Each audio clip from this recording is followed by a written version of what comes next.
ഇനി മഹരത്തിന് മുമ്പ് ഇത് നടക്കുമോ എന്നറിയില്ല, പക്ഷെ നടത്തേണ്ടതാണ്.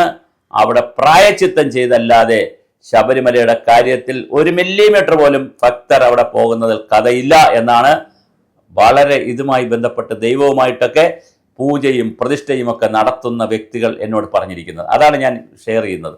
അതുകൊണ്ട് പ്രായച്ചിത്തം വളരെ അടിയന്തരമാണ്. നിരവധി പരിഹാരക്രിയകളുണ്ട്.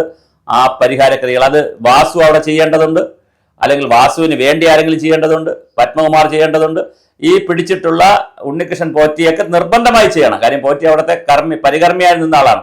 അപ്പോൾ ഉണ്ണികൃഷ്ണൻ പോറ്റി മുതൽ മന്ത്രി വരെ, തന്ത്രി മുതൽ മന്ത്രി വരെ എല്ലാവരും അവിടെ പ്രായച്ചിത്തം ചെയ്യണം, അല്ലെങ്കിൽ അവർക്ക് വേണ്ടി പ്രായച്ചിത്തം ചെയ്യണം. ഇത് നടന്നില്ല എങ്കിൽ ശബരിമലയുടെ ഈ പറയുന്ന വിശ്വാസത്തിന്റെ ട്രൂ സ്പിരിറ്റിൽ കണക്കാക്കിയാൽ വിശ്വാസം, പ്രത്യേകിച്ച് ഹിന്ദു മത വിശ്വാസവും സമാജത്തിന്റെ വിശ്വാസവും സനാതന ധർമ്മവും അനുസരിച്ച് വളരെ വളരെ വളരെ ക്ലിയർ ആയിട്ട് പറയുന്നതാണ്, ദേവന്റെയും ദേവിയുടെയും ചൈതന്യം, ഓറ, അതുപോലെ ഊർജം, ഇതൊക്കെ വളരെ പ്രധാനമാണ്.